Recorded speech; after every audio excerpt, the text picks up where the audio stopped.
Quando olhamos para trás, para as grandes civilizações que moldaram nosso mundo, é impossível não sentir um certo arrepio ao contemplar a magnitude de Roma. É como estar na beira de um precipício temporal, olhando para baixo e vendo não apenas ruínas, mas os alicerces do nosso próprio tempo. Hoje, vamos embarcar em uma jornada que transcende a simples cronologia de reis e batalhas. Vamos explorar o tema Roma, do auge à queda, e seu impacto. Não se trata apenas de entender o que aconteceu, mas de sentir o peso de cada decisão, de cada tijolo assentado e de cada lei escrita. É uma história de poder, ambição e, inevitavelmente, de colapso, mas uma história cujo eco ressoa até hoje em nossos tribunais, em nossas estradas e na própria concepção de civilização ocidental. Preparem-se, porque o que vamos desvendar aqui é como um império que dominou o mundo conhecido por séculos, não apenas caiu, mas se transformou, se fragmentando em milhares de pedaços que, por sua vez, se tornaram as sementes de nações, culturas e ideias que definem quem somos. Vamos examinar como o Império Romano, tanto em sua glória quanto em sua agonia, lançou uma sombra longa e duradoura sobre tudo o que veio depois. Cada crise, cada inovação, cada imperador desesperado tentando manter um colosso em pé, tudo isso teve consequências que se estendem muito além das fronteiras da Itália antiga. Esta não é uma aula de história comum. É uma tentativa de nos conectarmos com o passado de uma forma visceral. Vamos sentir a poeira das legiões em marcha, o frio da anarquia que se seguiu à ordem, a confusão de um mundo que perdeu seu centro. Ao final desta jornada, espero que vocês não vejam Roma apenas como um capítulo em um livro de história, mas como um organismo vivo, cujo DNA ainda corre em nossas veias. Cada transformação, por mais dolorosa que tenha sido, foi uma peça no quebra-cabeça que formou a Europa e, por extensão, o mundo moderno. E essa, meus amigos, é uma história que vale a pena contar. Imaginem por um momento um mundo de estabilidade quase inimaginável. Um mundo onde, de uma ponta à outra do Mediterrâneo, da Britânia enevoada às areias quentes do Egito, uma única lei, uma única moeda e um único poder mantinham uma paz duradoura. Essa era a Pax Romana. Por cerca de 200 anos, o Império Romano não foi apenas uma entidade política. Foi a personificação da ordem em um mundo que, por milênios, conhecera pouco mais que o caos e a guerra constante entre tribos e cidades-estado. As legiões, antes instrumentos de conquista implacável, tornaram-se guardiãs de fronteiras vastas e seguras. O comércio floresceu como nunca antes, com navios e caravanas transportando seda da China, especiarias da Índia e grãos do Egito, tudo sob a proteção da águia romana. Essa prosperidade não era apenas material. Foi uma era de florescimento cultural e de engenharia. Cidades magníficas, com aquedutos que desafiavam a gravidade, anfiteatros que ecoavam com o clamor de multidões e fóruns que eram o coração pulsante da vida cívica, espalharam-se por todo o império. A cidadania romana, antes um privilégio de poucos, foi estendida, criando um senso de identidade compartilhada, um sentimento de pertencimento a algo maior do que a própria aldeia ou cidade natal. Era um sistema complexo, uma máquina gigantesca e bem lubrificada de administração, leis e infraestrutura. Por um tempo pareceu que Roma havia decifrado o código da civilização perpétua, que havia construído algo que duraria para sempre. Mas como em toda grande tragédia, as sementes da destruição já estavam sendo plantadas no solo fértil da própria paz. A complacência se instalou. A dependência de trabalho escravo, fruto das conquistas passadas, começou a sufocar a inovação. As fronteiras, antes seguras, tornaram-se porosas e cada vez mais difíceis de defender contra povos que olhavam com cobiça para a riqueza do império. A sucessão imperial, nunca formalmente estabelecida, era uma bomba relógio, dependendo da força ou da sorte de cada imperador para evitar uma guerra civil. A Pax Romana, em retrospecto, não era o estado natural das coisas, mas um feito extraordinário e, em última análise, frágil. Então, a tempestade chegou. A crise do século III foi o relâmpago que incendiou a estrutura. Uma sucessão de imperadores fracos, assassinatos, usurpações e guerras civis contínuas rasgou o tecido do império. As legiões, antes defensoras de Roma, tornaram-se criadoras de reis, leais não ao Estado, mas ao general que lhes prometesse o maior pagamento. A economia, abalada pela instabilidade e pela desvalorização da moeda, começou a ruir. As cidades, antes bastiões de segurança, tornaram-se alvos vulneráveis. A paz, que parecera eterna, revelou-se um interlúdio. O caos que se seguiu não foi apenas uma série de eventos infelizes. Foi uma mudança fundamental na psique do mundo romano. A confiança na ordem, na lei e na proteção do império foi abalada até o âmago. As pessoas começaram a olhar para dentro, para suas próprias regiões, para senhores da guerra locais em busca de proteção que o Estado Central já não podia oferecer. A fragmentação não começou com a queda de Roma. Começou aqui, neste período de terror e incerteza, quando a grande e unificadora ideia de Roma começou a se desfazer, expondo as rachaduras que, eventualmente, fariam todo o edifício ocidental desmoronar. Diante de um incêndio que consome uma casa inteira, a reação lógica pode ser tentar salvar pelo menos uma parte dela. Foi essa a lógica desesperada que levou o imperador Diocleciano, no final do século III, a uma das decisões mais monumentais da história de Roma, a divisão do império. Ele olhou para a vastidão do território, para as fronteiras sob ataque constante no Reno e no Danúbio, para as revoltas no Oriente, e percebeu o óbvio: era simplesmente grande demais. Um único homem, por mais genial que fosse, não poderia mais gerenciar aquele colosso. A solução, a tetrarquia, foi uma tentativa radical de restaurar a ordem, dividindo o poder entre 4 governantes, 2 Augustos e 2 Césares, para administrar as metades ocidental e oriental. Essa foi uma admissão de fraqueza, mas também um golpe de pragmatismo. A ideia era criar um sistema mais ágil, capaz de responder rapidamente às ameaças em múltiplas frentes. No entanto, essa divisão, inicialmente pensada como uma solução administrativa, acabou por criar 2 entidades com destinos cada vez mais divergentes. O Oriente, com suas cidades antigas e ricas, suas rotas comerciais estabelecidas com a Ásia e sua população mais urbanizada, sempre foi o centro econômico do império. O Ocidente, em comparação, era mais rural, mais militarizado e mais exposto às pressões migratórias das tribos germânicas. A divisão apenas acentuou essas diferenças pré-existentes. Constantino, o Grande, levaria essa divisão um passo adiante. Ao mover a capital do Império de Roma para a antiga cidade grega de Bizâncio, rebatizada de Constantinopla, ele não estava apenas criando uma nova Roma. Ele estava efetivamente transferindo o centro de gravidade do poder para o Oriente. Constantinopla era uma fortaleza natural, estrategicamente posicionada entre a Europa e a Ásia, controlando o comércio do Mar Negro. Enquanto a velha Roma se tornava cada vez mais um símbolo do passado, vulnerável e administrativamente secundária, a nova capital florescia, tornando-se o coração de um império que se via como o verdadeiro herdeiro da tradição romana. A consequência inevitável foi que, enquanto o Império Romano do Oriente, que mais tarde chamaríamos de Império Bizantino, tinha os recursos, a população e a liderança para sobreviver e até prosperar, o Ocidente foi deixado para definhar. As invasões tornaram-se mais frequentes e devastadoras.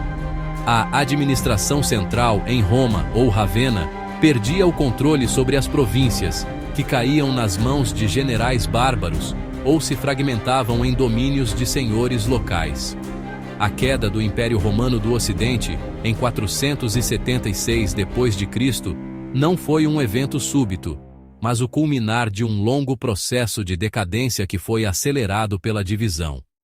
Assim, a tentativa de salvar o império acabou por garantir a sobrevivência de apenas metade dele.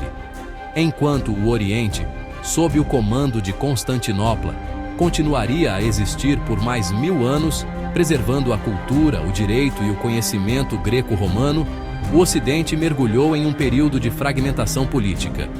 A unidade que Roma havia imposto à Europa Ocidental se desfez, dando lugar a um mosaico de reinos germânicos.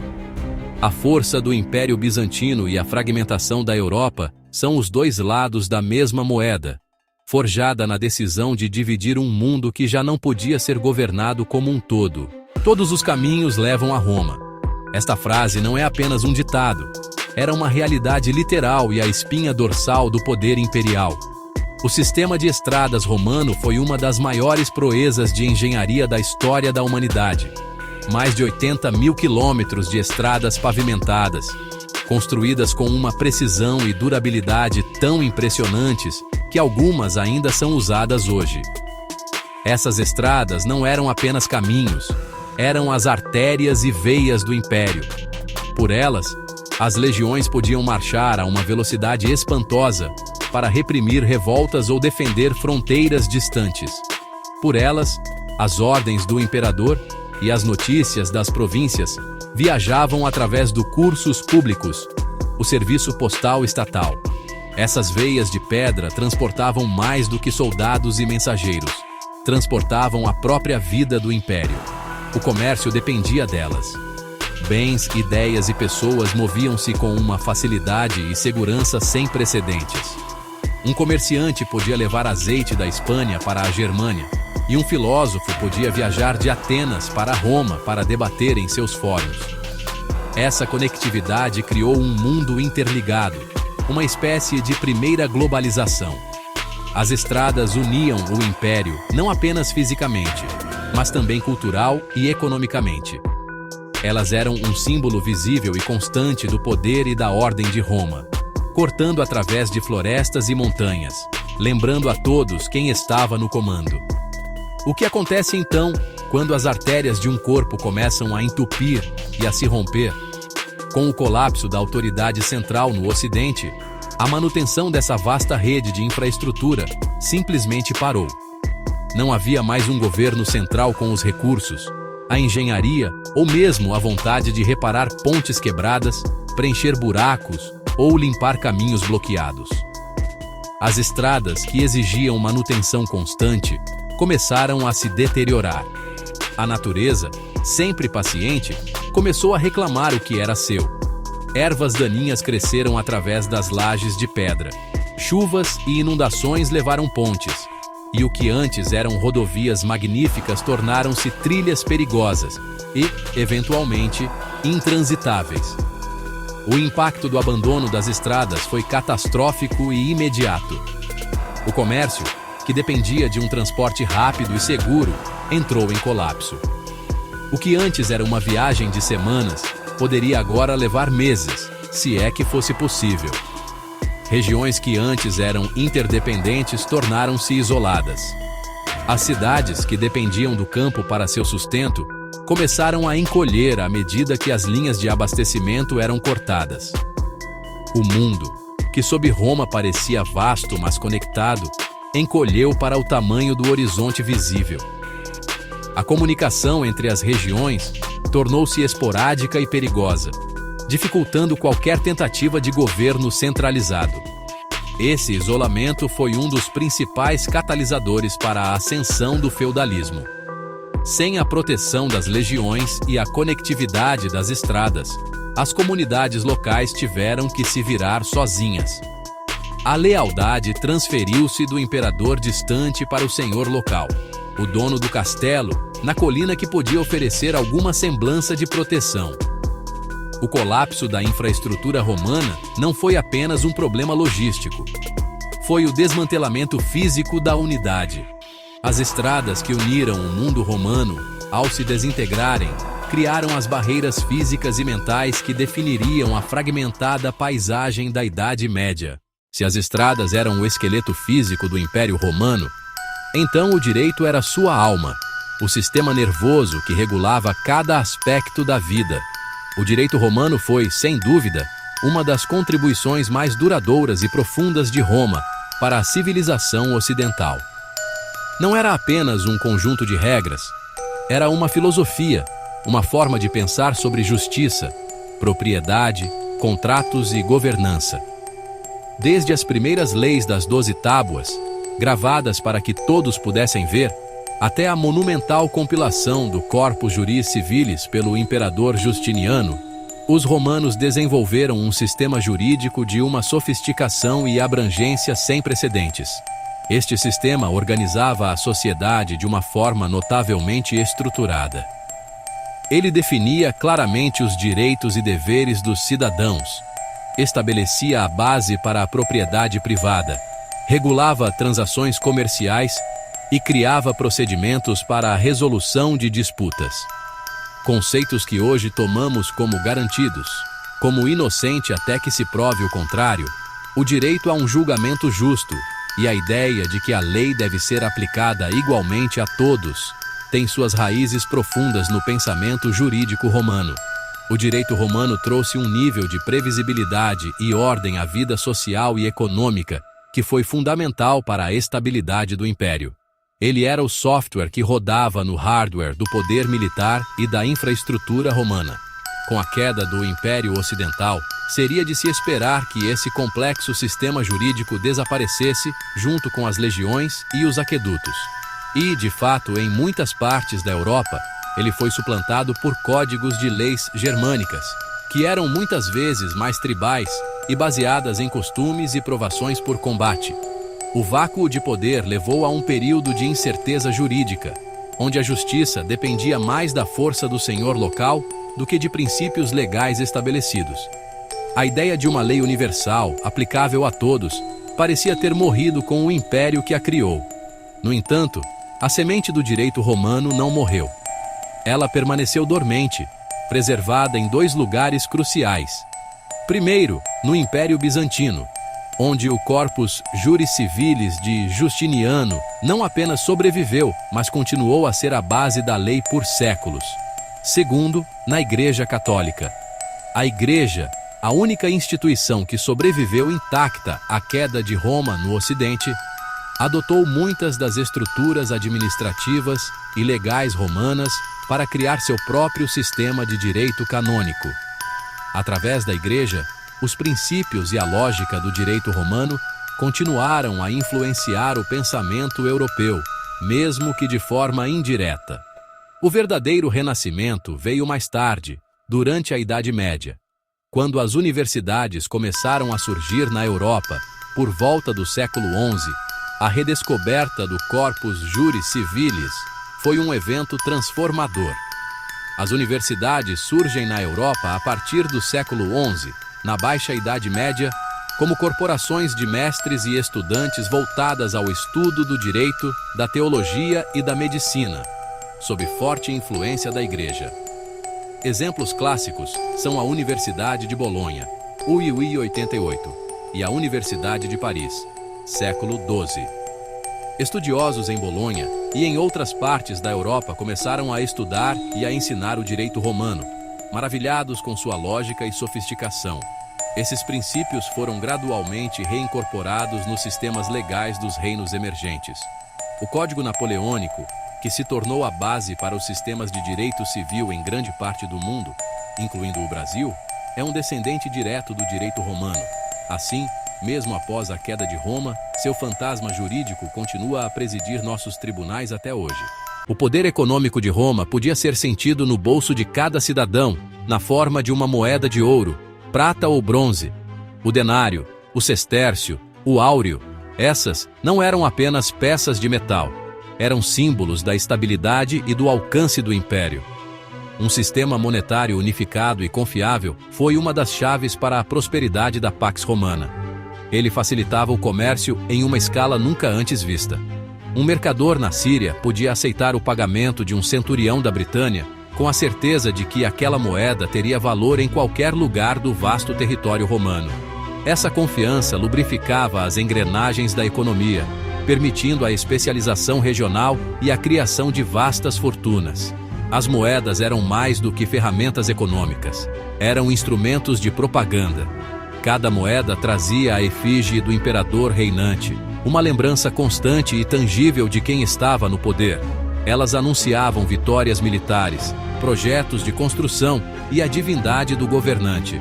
Distribuir moedas era uma forma de o Estado pagar seus soldados, seus funcionários e financiar suas obras públicas.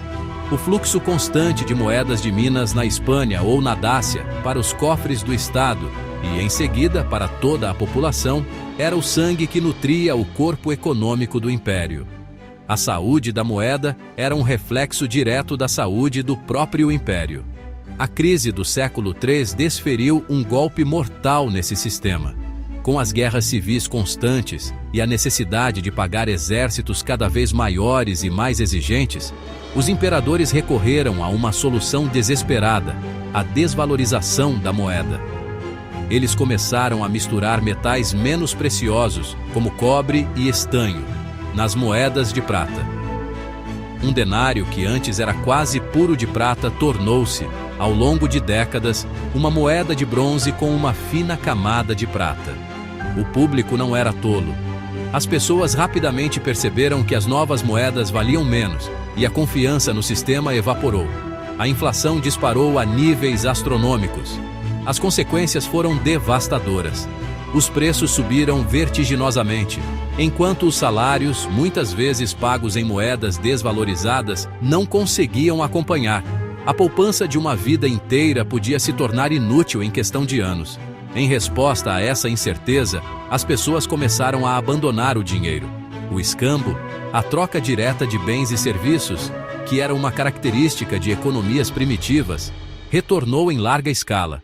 Um fazendeiro preferia trocar seu trigo por sapatos diretamente com um sapateiro, do que aceitar moedas que poderiam não valer nada no dia seguinte. A economia sofisticada e monetizada de Roma começou a regredir. Essa crise monetária acelerou a fragmentação econômica do império. O comércio de longa distância tornou-se extremamente difícil sem uma moeda confiável. A economia voltou-se para dentro, tornando-se cada vez mais localizada. Os grandes latifúndios tornaram-se autossuficientes, produzindo tudo o que precisavam e negociando apenas com seus vizinhos imediatos. Essa autarquia rural foi um precursor direto do sistema senhorial da Idade Média. O colapso da moeda romana não foi apenas uma crise financeira. Foi o desmantelamento do sistema que mantinha o império economicamente coeso, empurrando o Ocidente de volta a uma economia mais simples, mais local e, em última análise, mais primitiva. Se tivéssemos que apontar um único período em que a trajetória de Roma mudou de ascensão para queda, seria a crise do século III.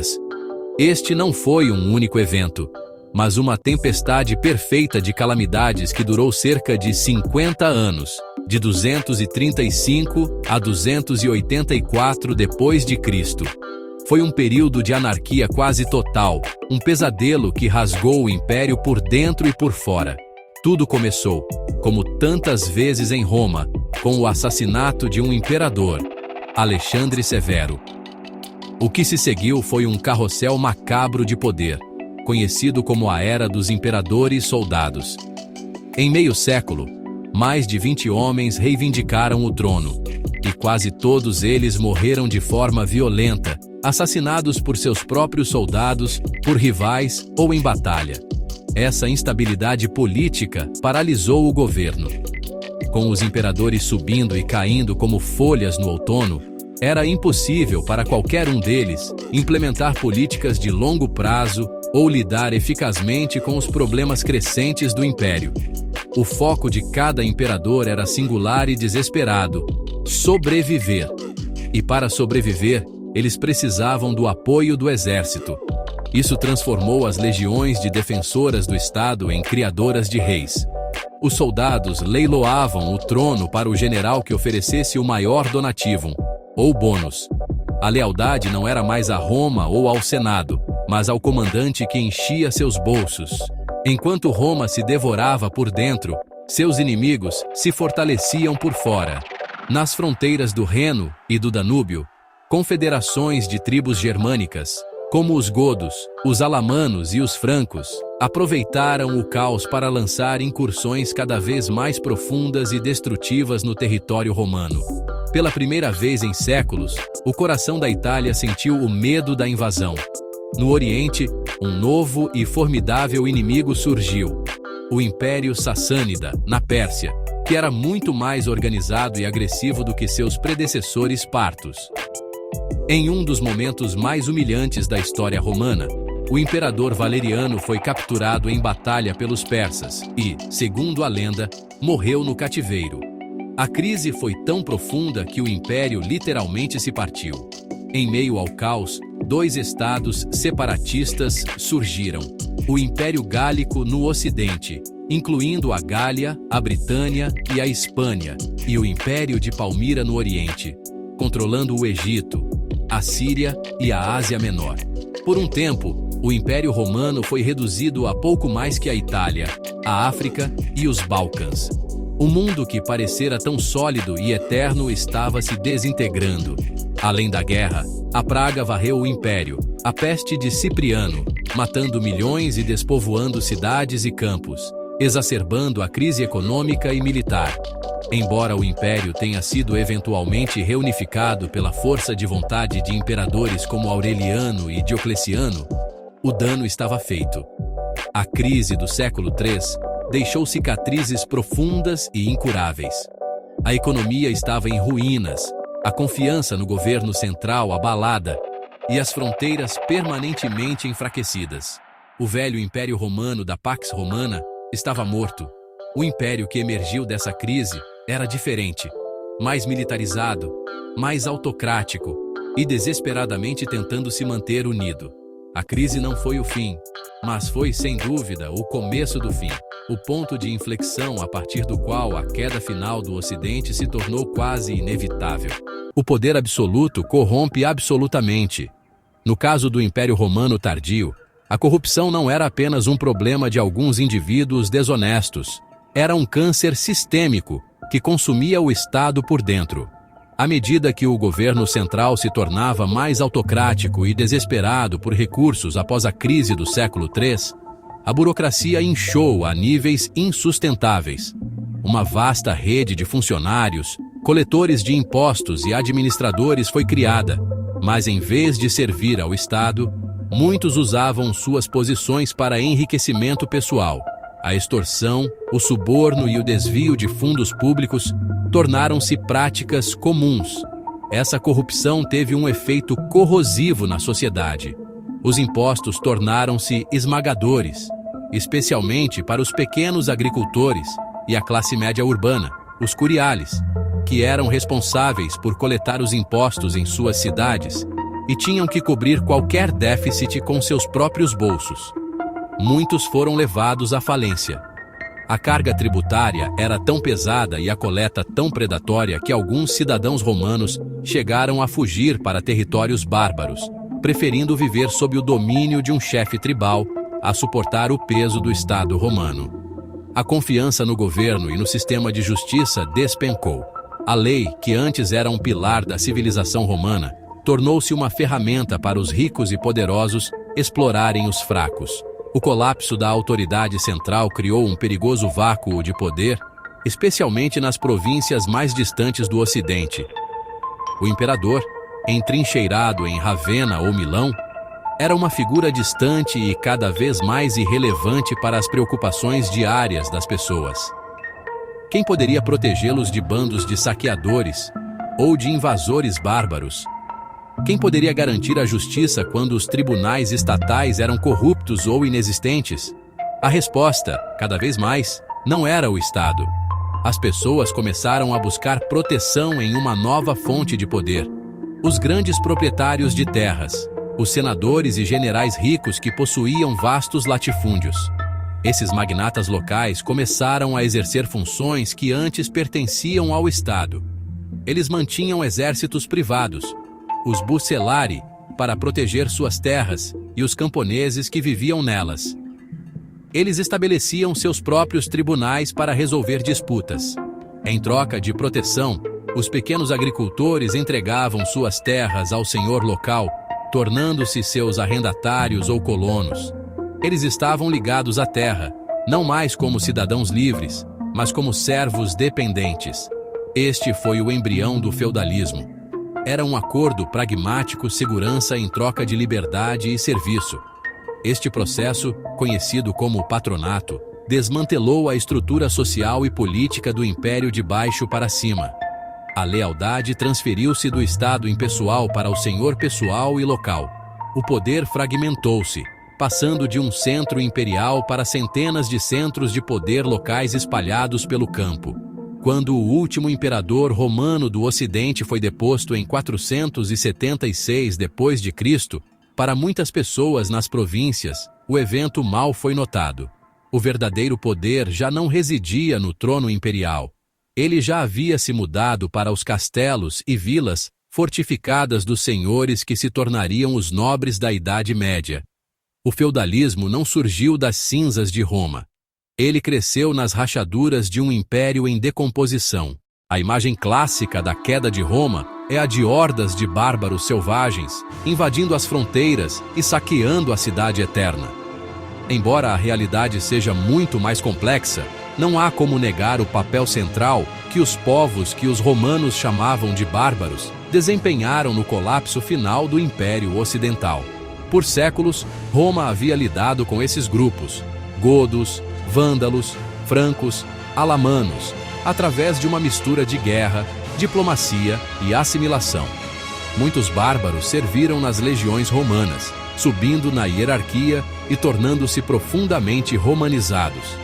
As fronteiras do Reno e do Danúbio eram mais uma zona de interação cultural do que uma linha divisória rígida.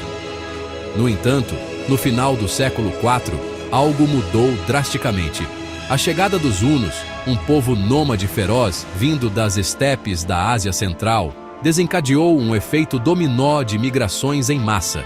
Empurrados pelo avanço dos hunos, os godos buscaram refúgio dentro das fronteiras romanas. O que começou como uma crise de refugiados transformou-se em desastre na Batalha de Adrianópolis, em 378 d.C., onde um exército romano inteiro, incluindo o imperador Valente, foi aniquilado. Essa derrota chocante quebrou o mito da invencibilidade romana e demonstrou que o império não podia mais controlar quem entrava em seu território. O século V testemunhou um dilúvio. O Reno congelou no inverno de 406 d.C., permitindo que uma enorme coalizão de vândalos, suevos e alanos cruzasse para a Gália, espalhando a devastação. Em 410, pela primeira vez em 800 anos, a própria cidade de Roma foi saqueada pelos visigodos liderados por Alarico. Embora a cidade já não fosse a capital política, o impacto psicológico foi imenso. Foi um sinal para o mundo de que o império estava mortalmente ferido. Nas décadas seguintes, os vândalos cruzaram para a África do Norte, a província mais rica do Ocidente, e a conquistaram, portando o suprimento vital de grãos para Roma e estabelecendo seu próprio reino. A resposta romana a essa crise foi, muitas vezes, cooptar um grupo bárbaro para lutar contra outro. Eles fizeram dos visigodos seus federados na Gália, dos francos no norte e assim por diante.